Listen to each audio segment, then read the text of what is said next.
Hello. Okay. Hello everyone. Yes, Good hello, Ato. morning, good evening, good afternoon, uh, to people from different places with different timing. My name is Atong Bajokur. I chair the board of directors of Media Authority, and I'm a lawyer by profession. And I will be taking you through this session. Um, before I introduce my panelist, um, the topic of today that we are coming to talk about is crimes that target women, the whys and what's need to be done on that. We have the panelists that are with us here. We have Stella KG Stephen.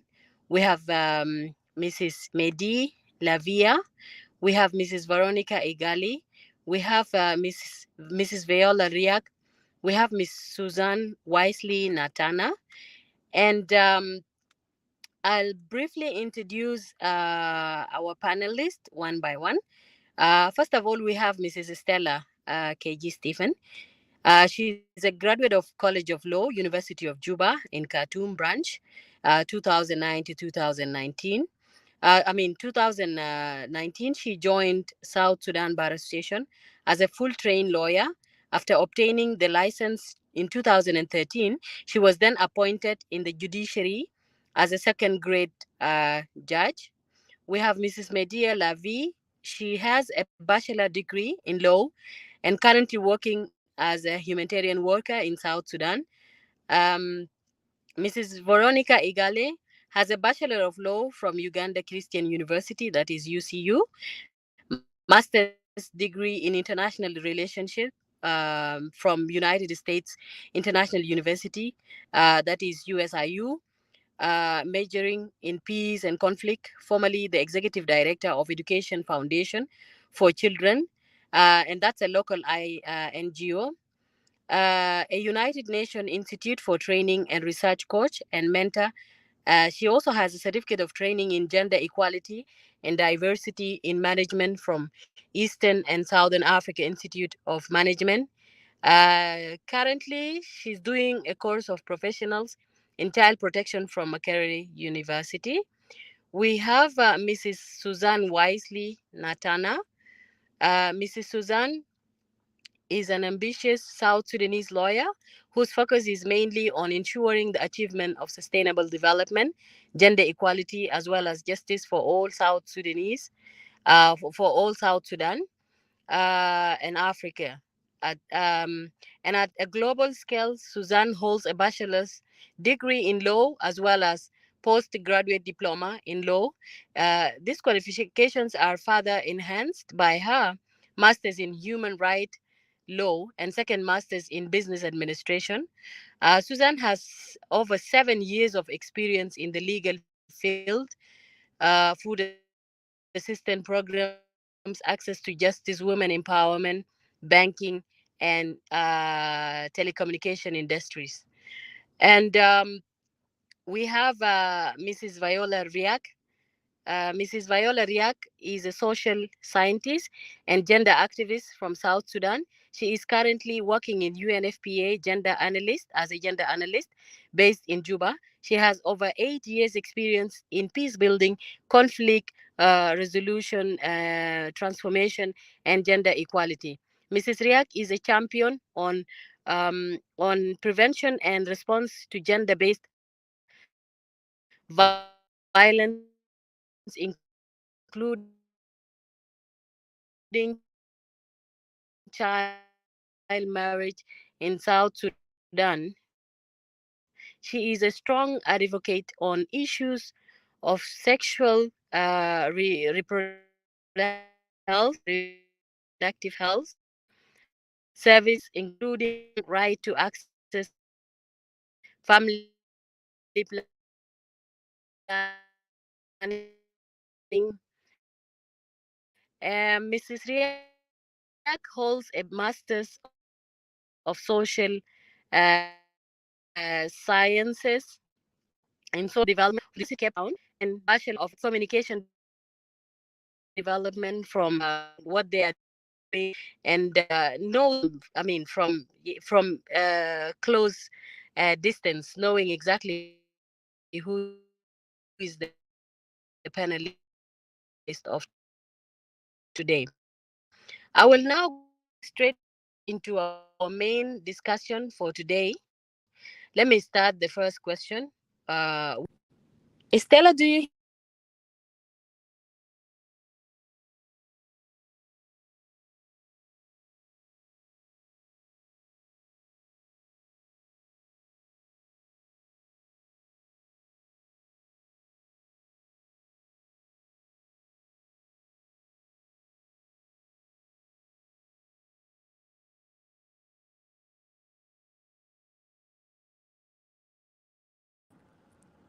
Am I being heard clearly? Sorry for that interruption that happened shortly. Hello?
So, our dear listeners, sorry, we had to. Our moderator has issues with her network. She's in Bor currently, and then I would like to apologize on that. So from here, I think we can just pick up from here, and then we start with our conversations and discussions until maybe when we get her back. So I'll start from my side. Then we all know that there are so many stories and then dramas in South Sudan about crimes that are targeting especially women. So what could be the causes of these crimes, and then why is it just targeting more especially women in South Sudan? Uh, Going back to the answer, I think we all know that South Sudan is a very, very difficult place for women and for children. That comes to so many reasons, to understanding of our fellow men, that women are the most vulnerable people in the community. Women don't know their rights. Women are very weak. Women don't know how to complain. Women don't report their cases. That is the reason why we think that it is easily for them to target women. So we have so many, many crimes that are mainly targeting targeting women in South Sudan. Some of these crimes, the most and common crime is a rape. Rape is very common here in South Sudan. We see child girl being raped. We see old women being raped. We see girls in the schools being raped. We see girls in the universities being raped. And because these girls don't know their rights, they don't know the right way to follow when these cases happen to them, when these crimes fall upon them. So rape could be one of these serious crimes that are targeting women. We also have torture. We have murder. How many women being murdered outside there? How many women being tortured by their own husbands, by the community members, by the chiefs? when a case been brought in before the chiefs in these traditional courts. So they will put punishments on the women for not adhering to the laws of the community and to the voice of the husband. So they may end up torturing the woman.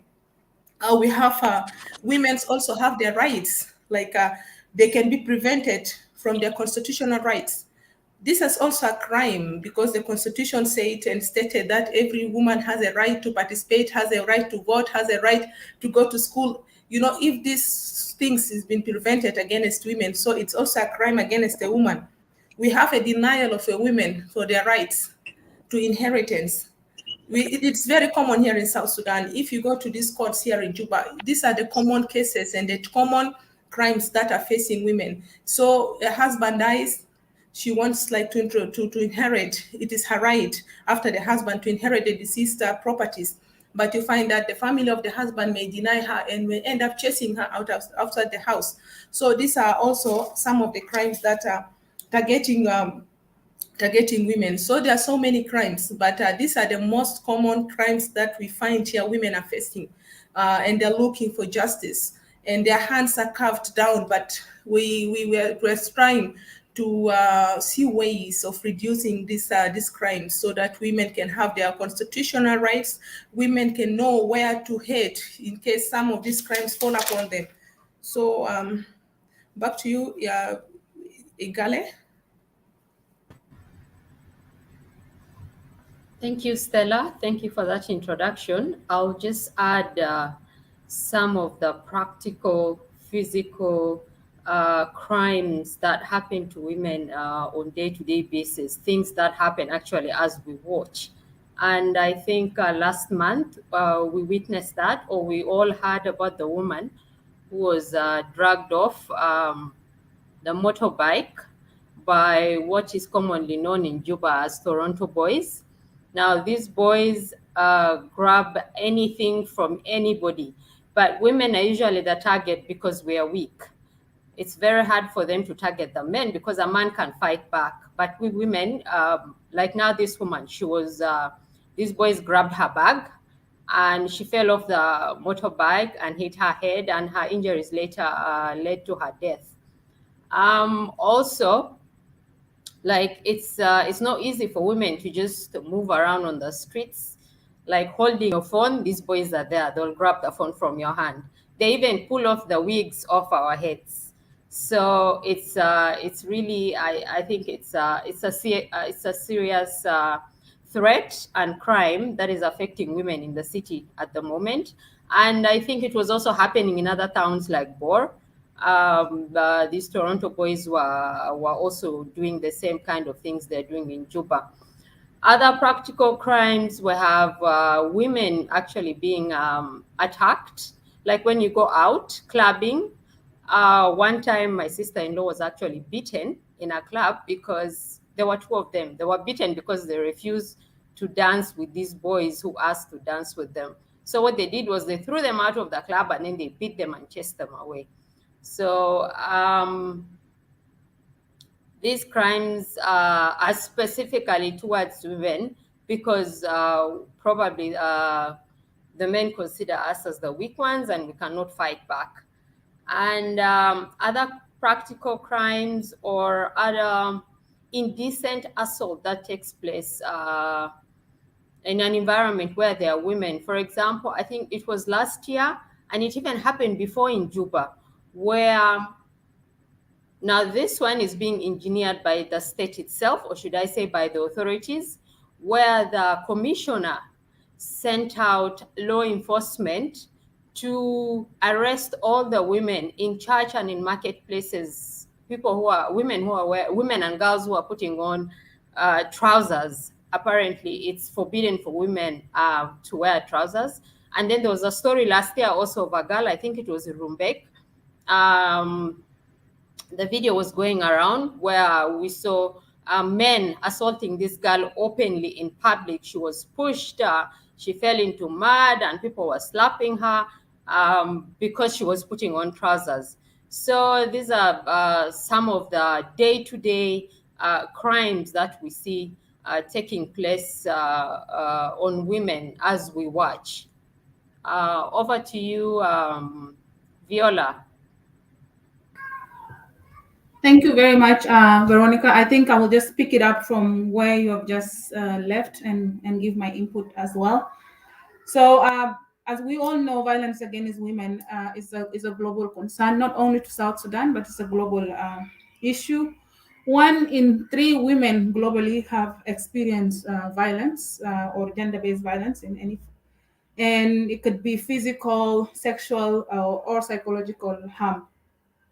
Now, South Sudan is just emerged as a new country, and we now have cities, and people are migrating. And these immigrations also include women coming from rural areas to urban areas for various reasons. And we all know, for economic opportunities, or maybe to be able to access services that are not uh, adequate in rural areas. So in doing so, we have seen and we have been tracking trends of a lot of sexual harassments happening in the cities, in big cities, for example, like Juba, women being harassed, like you have just said, Stella, Veronica, on their dressing choices, women being harassed in clubs and being told you're not supposed to be here. And also in the transport system, we have had women complaining that they were sexually or and they were sexually touched by a male commuter also. So there are a number of issues, and particularly this face adolescent girls more compared to older women. So as adolescents are coming from schools, we have seen our numbers right now we're receiving in one-stop centers indicate that almost about 55% of all cases are sexual assaults or sexual abuse that are happening among adolescents girls. So, and they are sexual in nature, and these include many things: unwelcome touch, sexual gestures by either in the markets or rape even are happening. And we're also seeing issues of sexual exploitation, where you could be in a marketplace, like those women who are doing fishing, for example, and you want to sell your commodity, or even like, so you have seen a number of exploitation happening. Like for a woman, if you have to get this, you might need to trade yourself to get you favors. These are some few issues that we have seen happening in South Sudan. And South Sudan continue to have a number of migrants coming in, and women are experiencing a number of sexual violence on the streets, in the marketplace, in public spaces like transport. Yeah, so I think that's my input. I will stop from here and I will give it to Mildred. Mildy, over to you.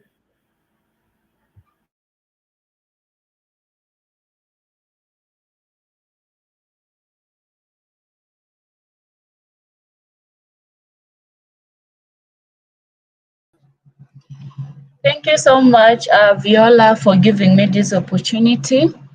I will pick up from where you stopped. We do understand that South Sudan is a very difficult country for a woman to live in, maybe because of our cultural differences, where we come from. We realize that we come from various communities with different cultures, and then which is making life for women very difficult in South Sudan. And then as a humanitarian workers my years of experience working in humanitarian organizations, working with women, the most common crimes that are perpetrated against women is really GBV, that is gender-based violence. And gender-based violence, maybe to give a brief explanation, is any harmful act that is perpetrated against a person's will and that is used because of socially ascribed gender differences between a male and female. Most of this gender-based violence is happening because of the differences between the man and the woman. As a woman, there is a way a society has decided to, put that there are ways in which you're supposed to live. if you go contrary to that, that means you are disrespectful, you are not, a woman enough. So these are the kind of crime that is being perpetrated against women in South Sudan. And we all know that gender-based violence is a violation of human rights. And then which needs, once a person commits such crime, needs to be held accountable. So we have so many forms of gender-based violence. We can talk about economic violence. We've seen that we have been in crisis for a very long time, and this has a very big negative impact on women, especially economically. Most women in South Sudan are not able to cater for themselves or have job. Sometimes they depend on their husbands to provide for the family. But when a man realizes that a woman is not able to provide for the family, it becomes a crime.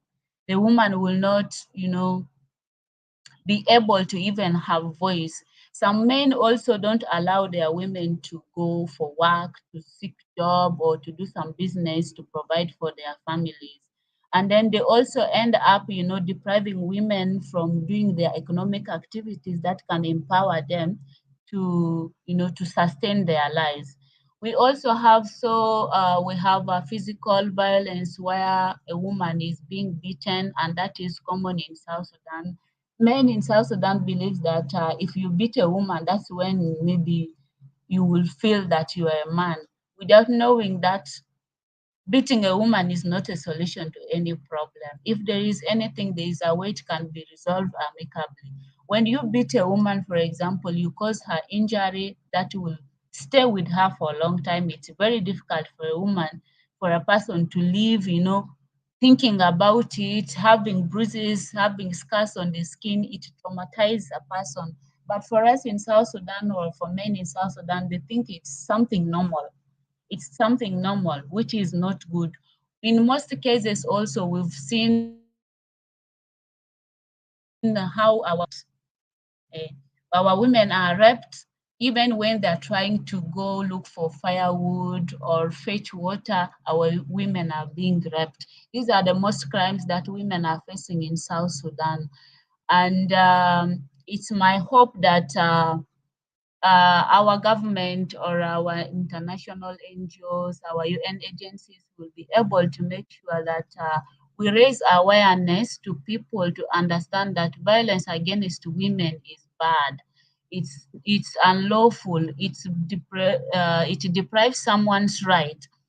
And then there are instances where I do not understand why all this is happening mostly to women, but I think it's because there is power imbalances between a man and a woman, because men always think that they are superior than women. So because of that thinking of negative masculinity against a woman, they tend to mistreat a woman, to beat her, to put her in a situation where she cannot even be able to voice out. So these are the most things that are facing women in South Sudan. I think I will stop from here. Back to you, Atong. Yes, Livia, thank you very much. We have lost Atong. I think our network is having some issues there in Bor. So I'll take up from here. Yeah. In South Sudan here in South Sudan, we all agreed that South Sudan is one of the countries that don't respect women's right, children's right. So if you're weak, because they consider women all weak, and the truth is, yeah, women are weak. There are some situations whereby sometimes we see women being targeted in public places. So some may think, all right, should women be carrying some objects to protect and to defend themselves? Or what would women do to enable them to protect themselves against all these crimes targeting them? So the answer is, yeah, I'll say yes. Not only in public places, women have been targeted. You can see even in private places, like in the offices.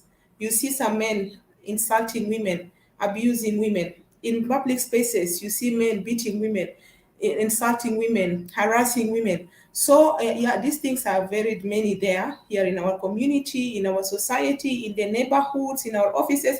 We've been experiencing these things. So the thing is, how would women defend themselves?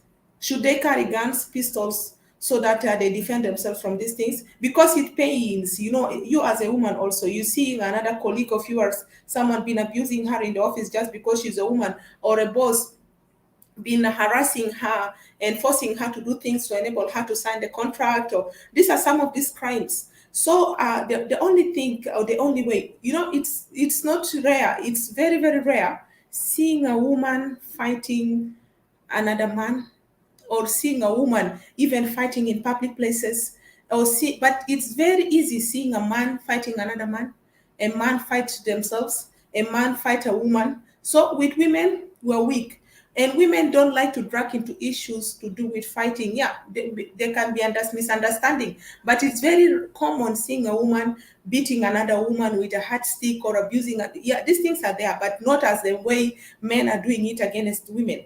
So I think we have South Sudan, though it denies women's rights, has signed a lot of conventions, international conventions for women's rights, like CEDAW. Some of these laws enforcement agencies and institutions, they don't implement what is there in the CEDAW. Good enough, now we have a GBV court that takes up cases against women, against children. It's that court is just been established specifically for crimes and cases that are affecting women and affecting children. So the court is there, but is the court really implementing what is in CEDAW? Are the judges, the lawyers, the civil society organizations, women-led organizations, are they aware that there's a convention that talks about women's rights? How would we really modify it into our laws? Because we have a very good and nice laws, but the issue is in the implementation. So these things need to be put in place. Women also have to know that they have international conventions that talked about them, that talked about their rights. They need to understand. So this thing needs a lot of awareness. Our judges need to go for trainings, even the perpetrators, for them to fear targeting women, whether in public or in private. They need to know that these are laws internationally being made, designed to protect women against them. Also, we have so many women-led organizations.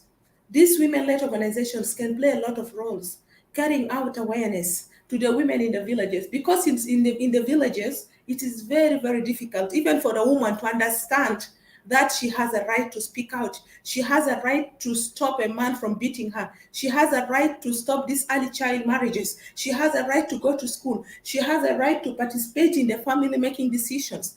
So she's not just there to give birth and to go and fetch wood from the forest. She has a right for all everything, all aspects of life. So these laws needs to be put in place. These laws needs to be implemented seriously against the perpetrators. These laws need to be understood very well for the perpetrators, for the courts need to be implemented. I think that's the only way we can reduce these crimes that are targeting women in South Sudan. Because at the end, they'll think, there's a law. If I beat a woman, if the woman reported me to that court, I'll be in a problem because there's a law that will send me immediately to prison. If I insulted a woman, that woman again, if she reported me, I'll be in a problem. So I think I'll stop here, and I'm throwing back to Igale.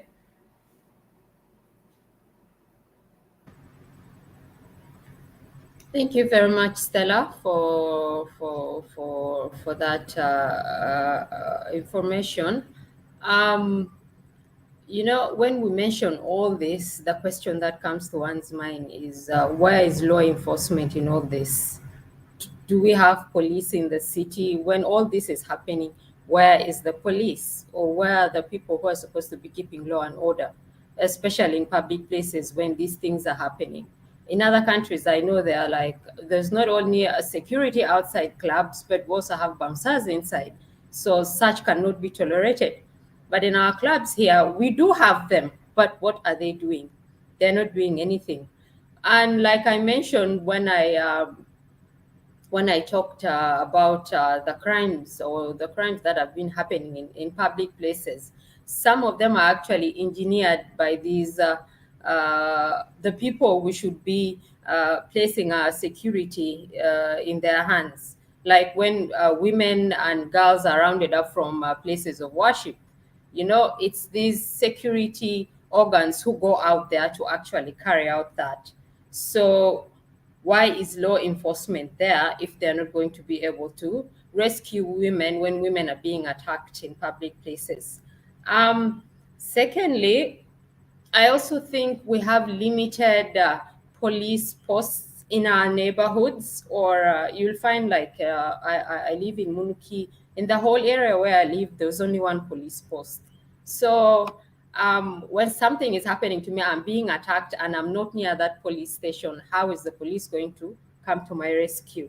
So there's a limitation in the number of the police officers. And sometimes even when you go to the police station, you might not even find a police officer there. And if you find one or you find some, they'll start giving you excuses of, oh, we need transport to the crime scene.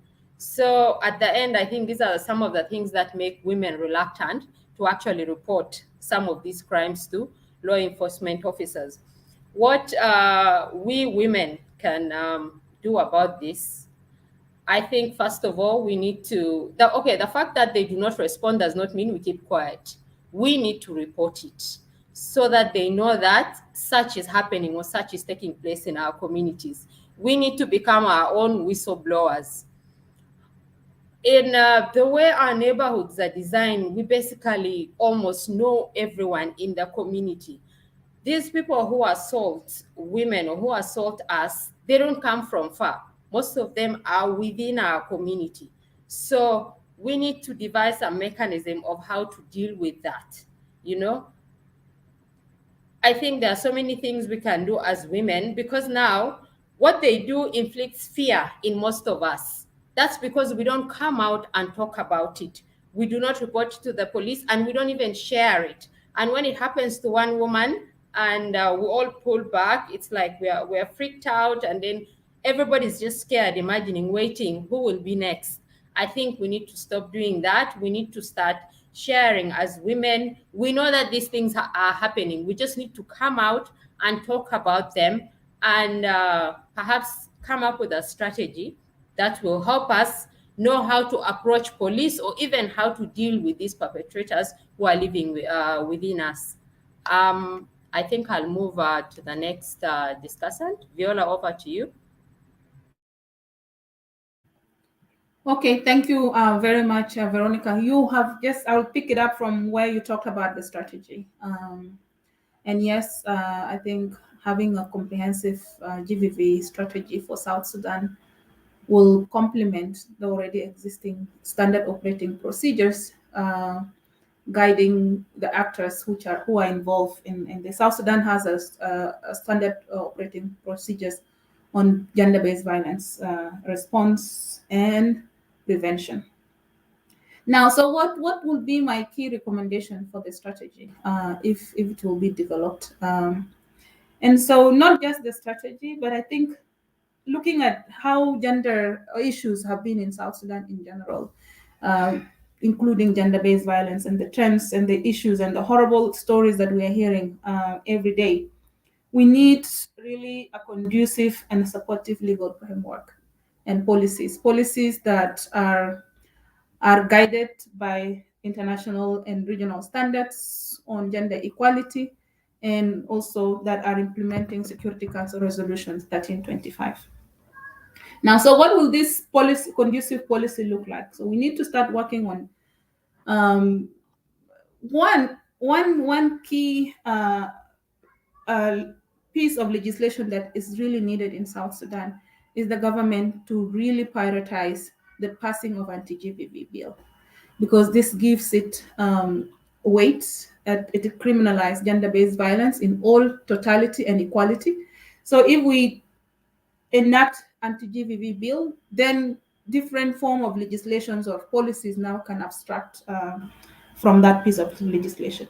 My next recommendation will be capacity strengthening of institutions and political leaders. we still have even political leaders who don't understand that gender-based violence is a crime. And these are people who are sitting and governing us.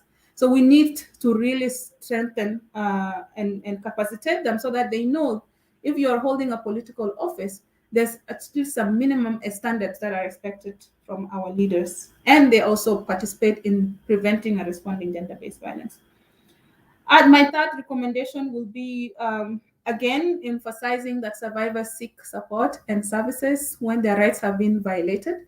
We cannot stress this because we can only measure the magnitude of the problem when women are coming out themselves to report and get services timely. And this, we need to increase multi-sectoral services provision across South Sudan. And this is really, for example, like the one-stop centers, which can be scaled up, women and girls friendly spaces that are being implemented by different actors in South Sudan to give psychosocial support and give also women economic empowerment opportunities to help them with their economic income. The second, my other fourth recommendation I will talk about, again, we have different of legislations guaranteeing women's rights and granting women equality and that are preventing gender-based violence. But then our communities don't know. So we can be developing these policies at Juba level, yes, but then if our people still don't consider that if you beat your wife, that that's a crime, then we will be just writing piece of legislations and policies that will be kept on our drawers and praising South Sudan, but the real work remain untouched. So basically, those would be my recommendations for the strategy if it will be developed. That it considers and put into consideration the number these four issues that I've highlighted. Now I think I'll stop here and I'll give the opportunity to Mildy. Mildy, over to you, please. Thank you so much, Viola. I just want to take us a little bit back to the point raised by Veronica on the issues of survivors not reporting GBV cases to the police. In my work experience, I've realized that most survivors do report cases to the police, but they always find it very difficult in a way that the police always not take action. They don't take action against the perpetrators. You will realize when a case is being reported to the police, there's nothing that is being done. They will be just telling you, come today, come tomorrow, come next tomorrow. And then the survivor will just get tired and decide to stay home. And then this one even makes it very difficult for a survivor, even when it happens, to report the case. Because most of the perpetrators in the communities, there are people who have power over the survivor. Sometimes they threaten them. They find it very difficult to report a case to the police because they feel even if they report to the police, there's nothing that will be done. So my recommendation is most of the police officers do not know about gender-based violence. But in some part of, in some states in South Sudan, we've seen somewhere where they have created a special protection unit for GBV survivors. Oh God.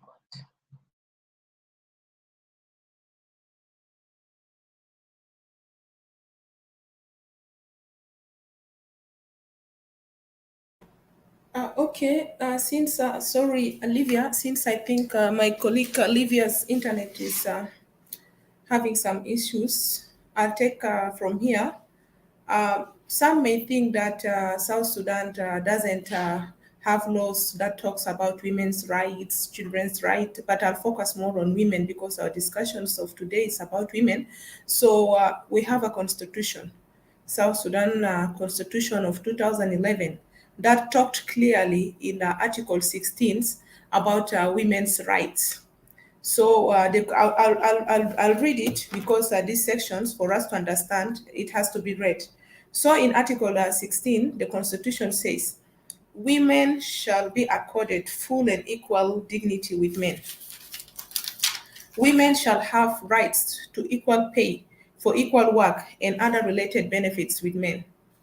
Women shall have the right to participate equally with men in public life. Women shall have the right to own property and share in the estate of their deceased husbands together with any surviving legal heirs of the deceased.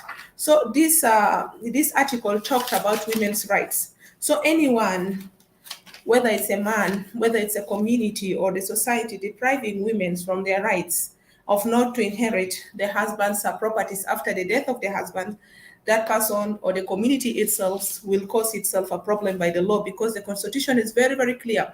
So the court in that regard has to go back to the constitution. Is the woman has rights? Does the woman has rights to inherit? The constitution says yes, she has rights. At workplace, we may find some discrimination.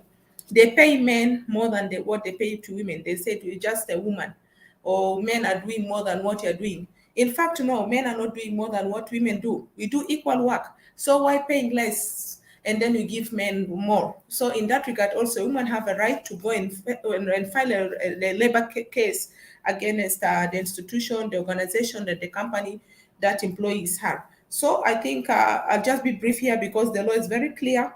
The constitution gives the woman her full rights to participate, to inherit, and also for equal pay. So anyone who's not aware of that before should be, more especially our perpetrators, the men, they should be careful that women has been given their rights in the constitution.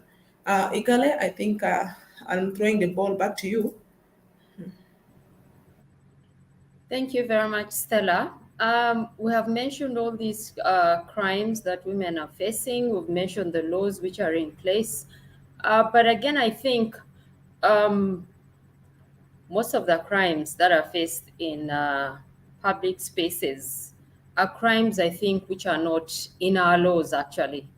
So these are just some of the challenges that makes it even harder for a woman now to go and say, oh, he touched me in the taxi.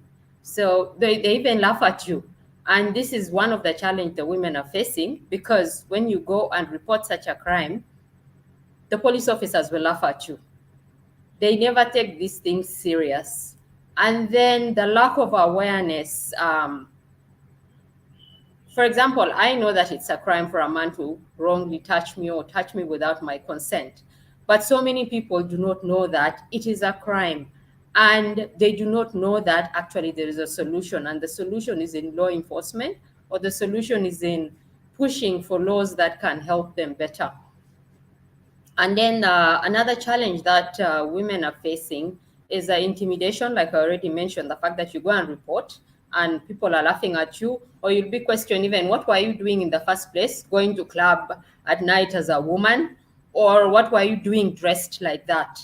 So these are some of the challenges that our women face when it comes to reporting crimes to the police. And then there's also the blame from our family members. It's another major challenge that women face. The family your own family will blame you. The women in the community will blame you, and even the law enforcement officers will blame you. You become a laughing stock. It's like, what was she doing moving late at night at that time? What was she doing on the streets? They do not know that as the man has a right to be moving late at night, a woman too has the right to do that, and nobody should disturb her. Way forward, like I had said, or I think my number one, my major recommendation here would be to push for these laws. I mean, for these acts that we have mentioned, the acts that we look at as being petty. These are the things that are actually pushing women to take the back seat, because we fear the moment we step out, we're going to be, harmed. So we have to push. As lawyers, as women lawyers, we have to take the lead to push for these acts to be criminalized, to be included in our laws. And the penalties for these the penalties for these crimes must be so severe such that it deters the criminals from repeating them. currently, I think these things are just happening because if Stella can help me, maybe to mention the law that makes the fact that you have touched me a crime. Do we have a law to that effect? We don't. And when you look at the fact that sometimes even law enforcement officers are the ones who take the lead in assaulting women, then you wonder, where is the law in all this? I'd beg to stop there. Viola, maybe I'll throw the ball back to you. Thank you very much. And maybe just to answer you on that question you've raised on the laws. Yes, the Constitution talks about it a bit on protection of women against harmful practices or harmful or from sexual from rape, but we don't have what other countries have done already, having a bill or an act that spell out some of these details and criminalize them. There are pieces of legislation here and there. I think later on Stella can talk about, but we don't have a specific law in terms of gender-based violence. Now, I have been asked to, I think I will take the next few minutes to talk briefly about what UN Women and UN in general, I think, doing in South Sudan in terms of prevention and responding to gender-based violence.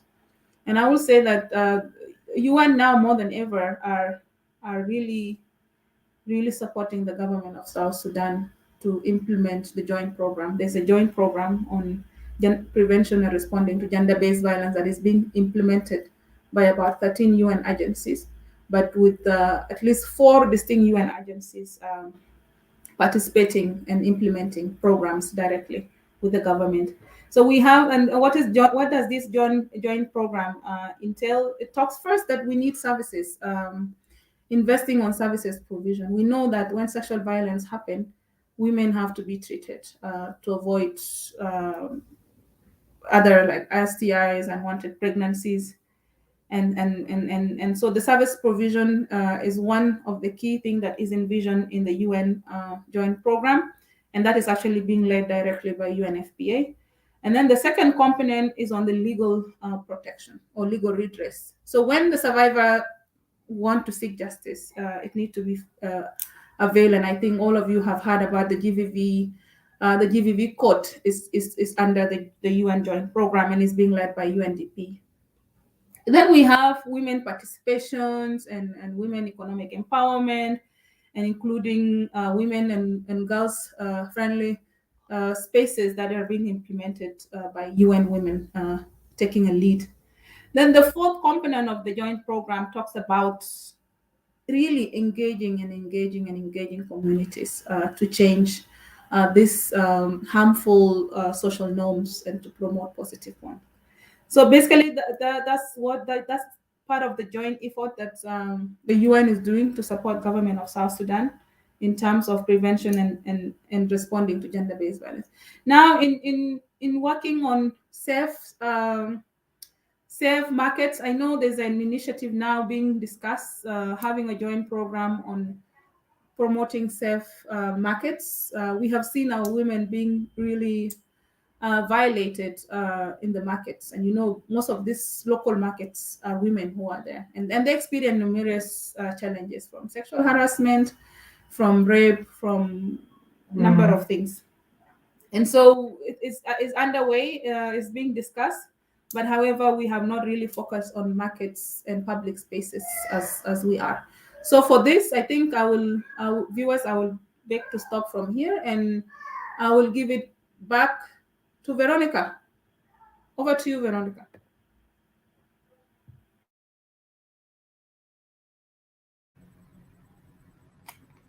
Thank you very much, Viola. Miss Livia, do you have something to add?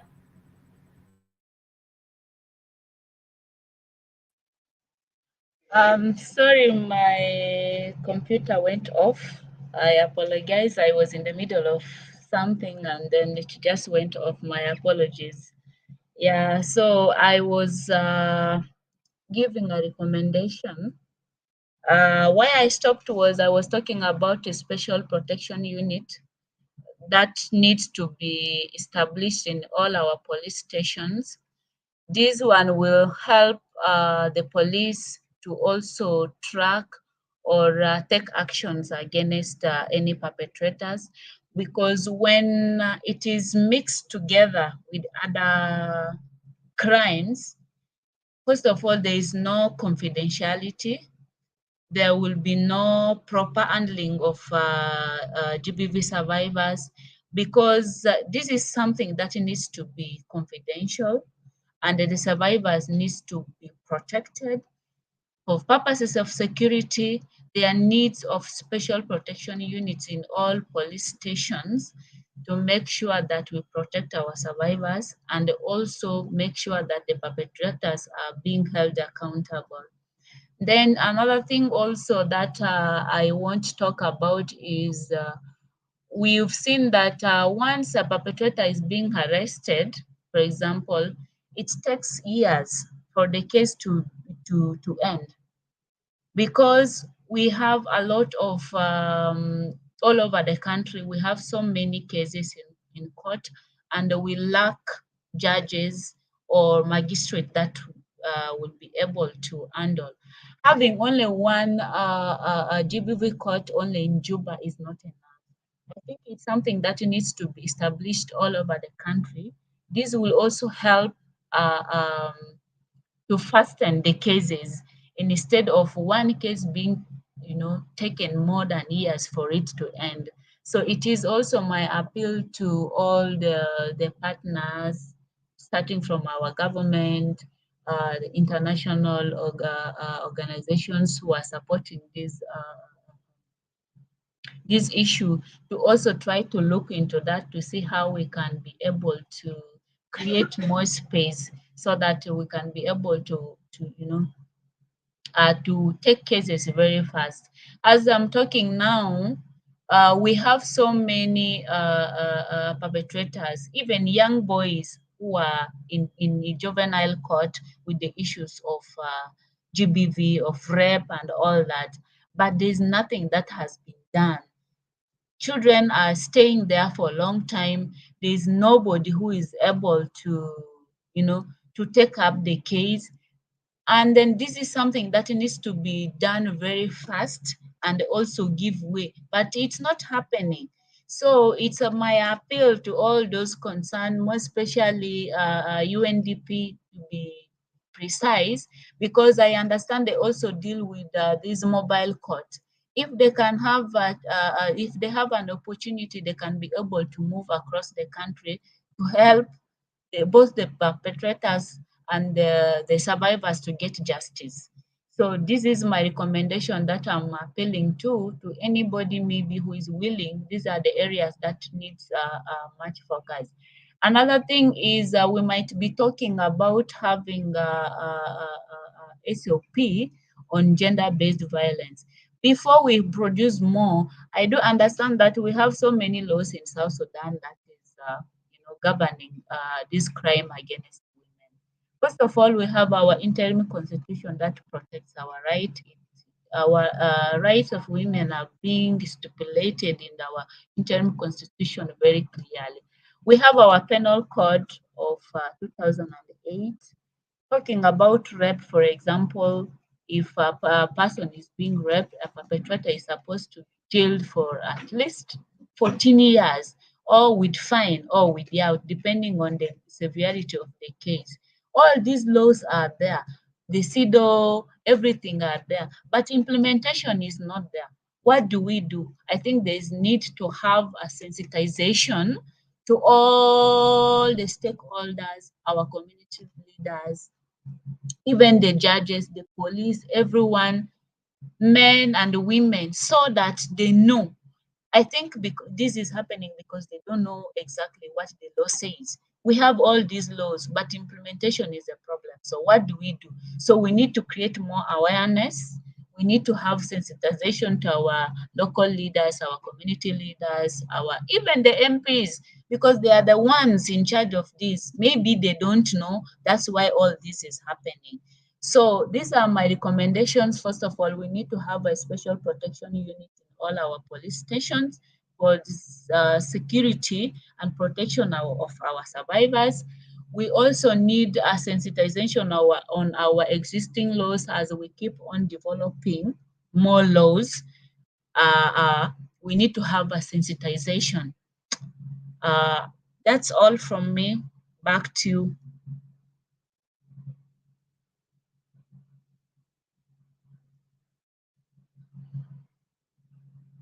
Okay, thank you very much, Mildy. I will come in with my last remarks on the social on civil society, particularly women-led organizations, and what are the challenges facing them.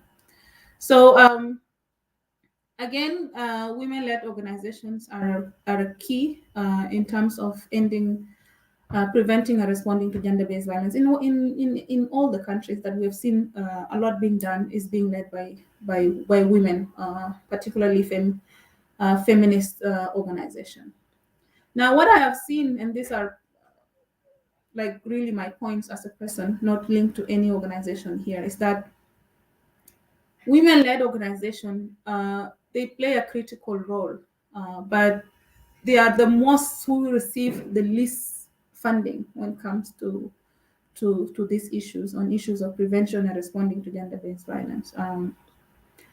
And so if we are going to amplify their voices and ensure that they are put at the forefront of responding to gender-based violence, then we need to give them funding. And so this is a call really that we can end this if there are no women who are at the forefront championing and fighting for the rights of the voiceless.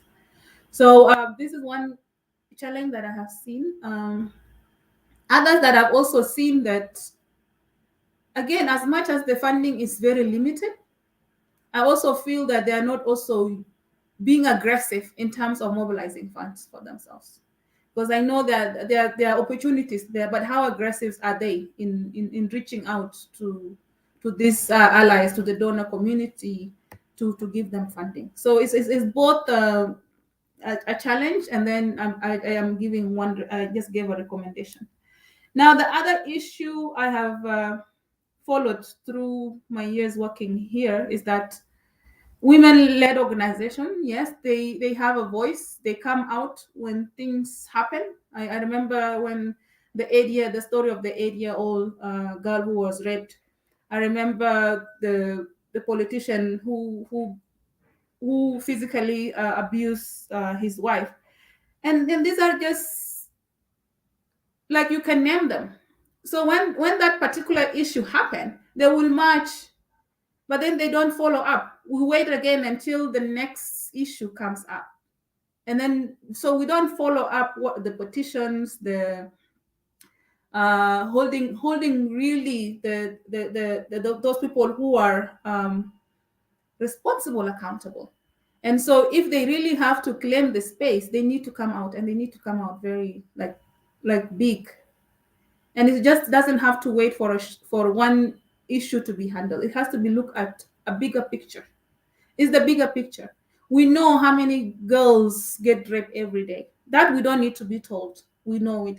We know that at least like how many women get battered every day. We know that. We don't need to wait for a particular issue to be able to petition the government, or to be able to call institutions that we need more courts, or we need more judges to be trained to be able to handle sensitive cases of gender-based violence, or we need more doctors to be able to respond to women who have been sexually abused, or women who have been physically abused. We know this.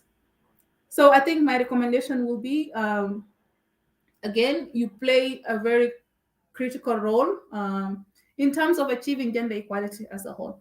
But then we need to really be very bold. They need to be very bold. You need to come up. You need to form unions. You need to march.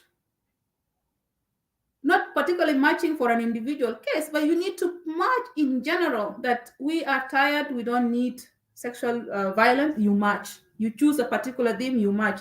Let the whole country know that these things are happening. and the time to end it is now. So I think, viewers, with that, I beg to stop from here, and I'm going to excuse myself. I have another engagement, so I will leave you with the rest of the panelists to share with you their input. So over to you, Veronica.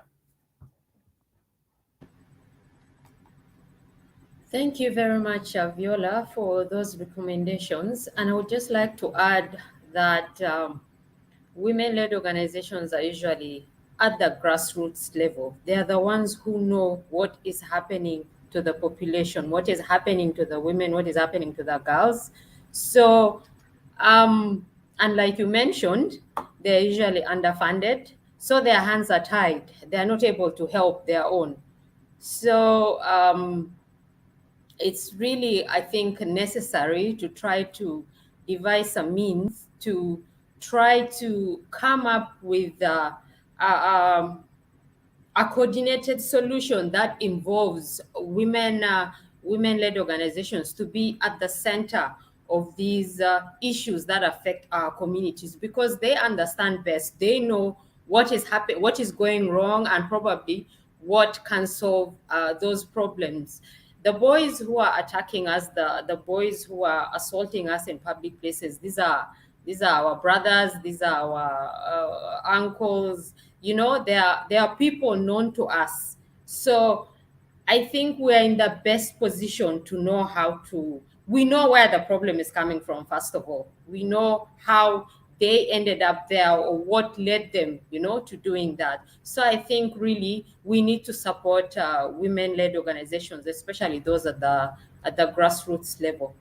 I would like to throw the ball back to Stella, please. If you'd like to add, go ahead. Thank you, Igale, for giving me the opportunity back. So, with all this being said, some may wonder outside there that do we really need some specific laws and some regulations and kind of laws and to be amended or to be added involving women's right on how to defend themselves? I'll say no, we don't need. The laws we have so far are more than enough, because any person who beats, any person who rapes, anyone who abuses, anyone who takes someone's right by its hand is a criminal. And in fact, we have a very nice laws, as I've mentioned before. That person will be treated as a criminal because it has committed a crime. Beating is a crime, rape is a crime, assault is a crime, whatever. Child marriage itself is a crime. So the laws, we have a very clear, very nice penal code.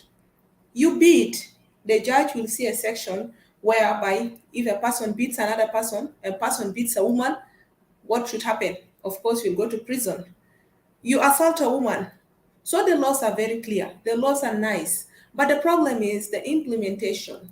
Before coming into the implementation of these laws, will the woman be really willing to get her rights back? That's the question.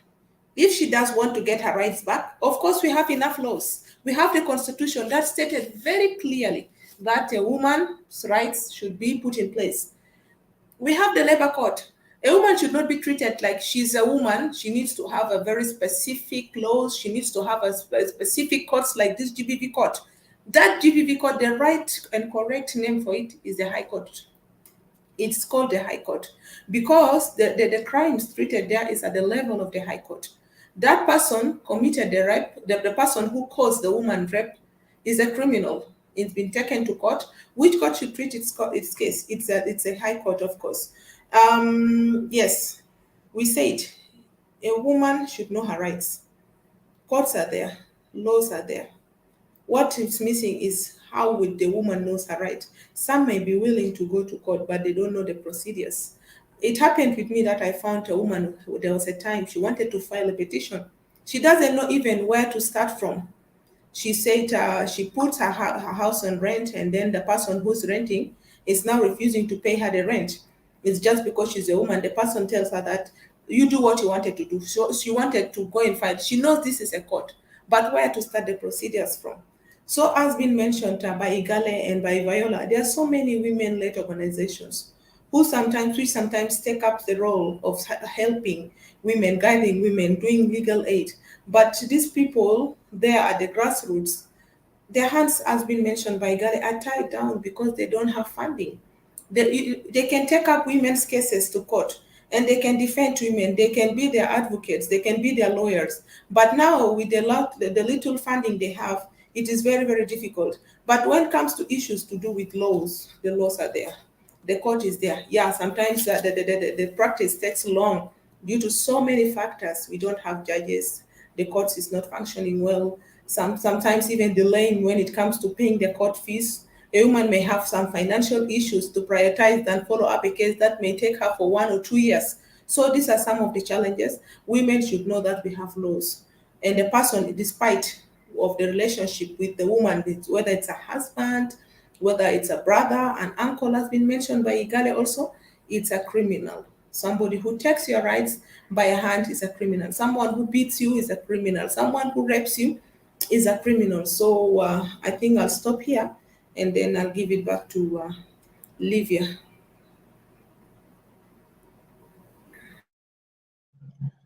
Thank you so much, Stella, once again. And then I will also add my voice to issue concerning the women-led organizations. I do understand that women-led organizations in South Sudan are doing great. However, at some point, I also feel just the same way Viola stated earlier on, that you realize that women-led organization only comes in when there is a problem that attracts public attention.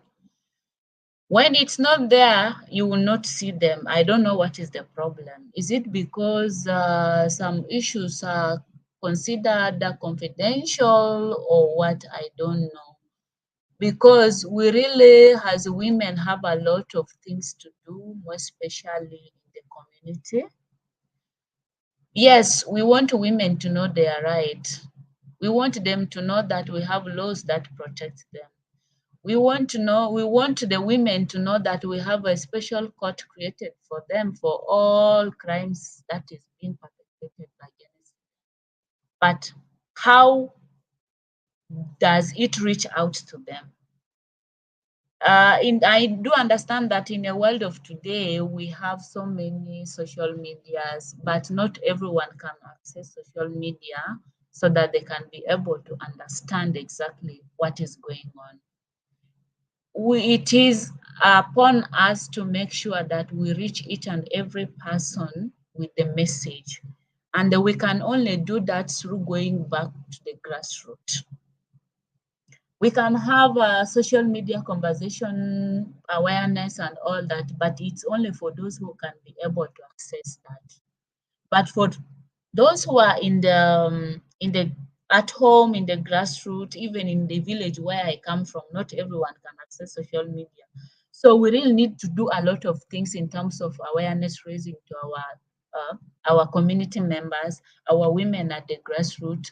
And then also another thing I'm seeing is that we tend so much to talk about violence against women to only women and excluding men. If we don't make men understand that whatever they are doing is wrong, it will be very difficult for us to reduce the rate of crimes against women. I think there is need also for us to also see a way how we can also try to engage men through our awareness raising, our sensitization to make men understand that violence against women is a crime. The more we only focus much on women without engaging men, the more we will increase because they will feel like, okay, this thing of UN, you want to bring it to my family. Is it? This one will create a lot of issues even in the communities. So my appeal is, however much we try to engage women on knowing their right, we should also make sure that men know that women have right and it is A, B, C, D. We have a collective responsibility to make sure that we have all the right of women. So it is a call to everyone, both men and the women, to know that we women, we have our right. We have right to life. We have right to freedom. We can dress the way we want because it is our right. Without including men there, sometimes it will be very difficult for us. Thank you so much. Back to you, Veronica. Before I make my closing remarks, I just wanted to go back and contradict Stella a bit. Stella mentioned that our laws are there; they're very clear, and it's just the implementation aspect which is missing. I, for one, feel that our laws need to be reviewed. But we need to revise those laws because you cannot say something is a criminal act if first of all it does not have a penalty at the end for that crime that has been committed, and that crime that has been committed, or the penalty that's being given for that crime that has been committed must be I feel there's a gap there. For example, I was reading last week in the newspaper, there's a man, a teacher, who defiled. You see, we already even have a gap in our laws. We do not have defilement, we have rape. You do not rape a child, you defile a child. See, so we have this teacher who defiled this child, and then he's given 3 years. Is it really fair? He's destroyed the life of this little girl. I feel some of the penalties given for some of these crimes are some of the things that make the perpetrators to continue doing these things. Sometimes there's an option even that you can instead of going to jail for the 3 years, you just pay money and he's out again on the street. He's probably going to assault the next young girl or woman he comes across. So I feel we need to review our laws. When you consider the ingredients we have for a woman to prove that she has been raped, I feel there's a very big gap there. We need to revise that bit. I do not I do not agree with those ingredients in our law. To prove rape, basically the major thing is that there's lack of consent. But our law mentions something to do with you have to bring a second party to prove a third party to prove that you did not consent to this act. How? When a man wants to rape you, he grabs you when it's just you and him. So where is this third party going to come from to prove that the man raped her or he didn't? So I feel yes, there's that gap in our law. We need to review and amend some of our laws. Anybody else has something to say? Stella, maybe before I make the closing remarks. Yeah, thank you, Veronica, for your remarks. I think you could be right, but I also say this, the reason as to why I say the laws are there. They are laws. Yeah, you could be true in the fact that you might find somebody who raped a girl or raped a woman, and the following day the person is out. We have a lot of challenges, the rule of law in our country. The first challenge is not the laws. The laws are there. When you come to section 247, which talks about rape, anyone who rapes a woman should go for a period of 15 years imprisonment. That one is very clear. From my experience as a judge, the laws are there. Even the sections and the penalties are all being defined in the laws. But the problem is we lack a proper system in the country. It's not about the laws. We have a very nice constitution. We lack a proper system. Judiciary, if we take an example of judiciary, I didn't want to talk much about judiciary and the laws and then the enforcement and the police and then the prosecutors. All these are the ones causing these confusions. A person rapes another person. You find the person may bring in a lawyer. The lawyer may try its best because that's how he or she is paid for, to convince the court, though the laws are there. Yeah, the court can convince by the lawyer and cannot be convinced by the lawyer. At the end, the court sends the person to prison. There at the prison, we have a challenge. You put the person in, the following day, don't find the person there. The family may go pay some money so that the person comes out. Even some of the perpetrators before the court, it happened with me one time that you send me today, tomorrow I will not stay in the prison there because we know who's responsible. Do they have records? Do they have proper records? Judiciary does send people. It convicts people. It gives penalty as per the law.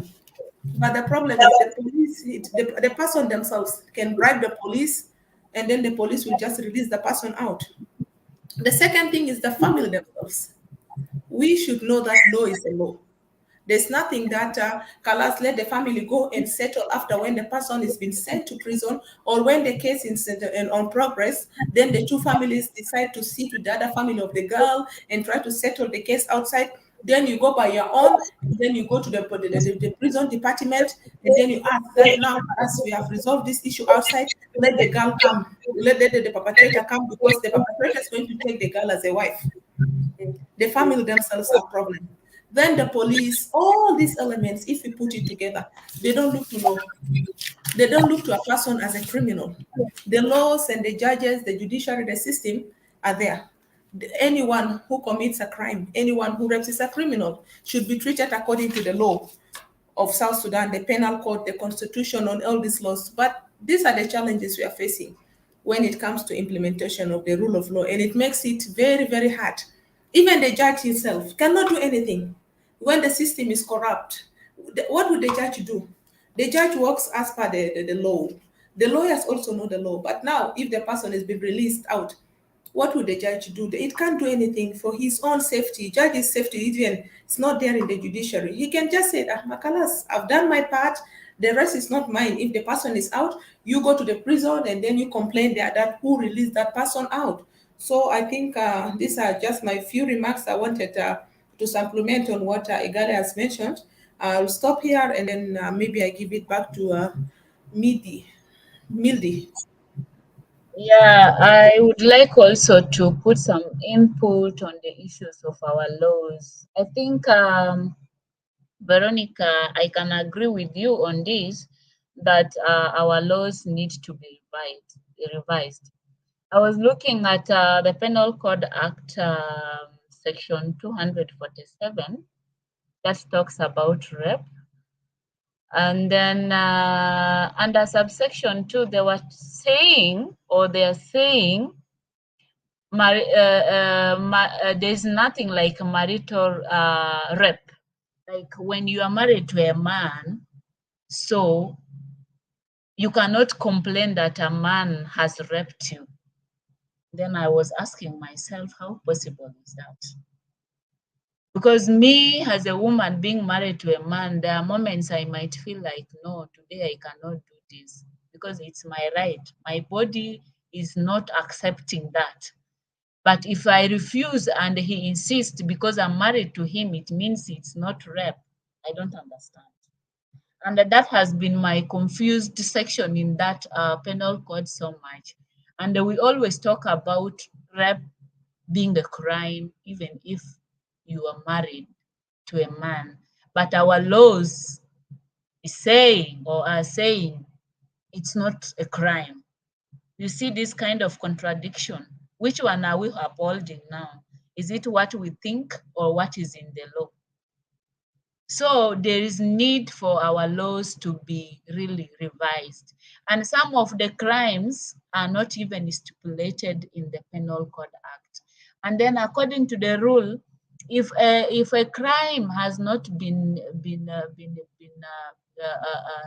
described and then a punishment is put for it, it cannot be called a crime.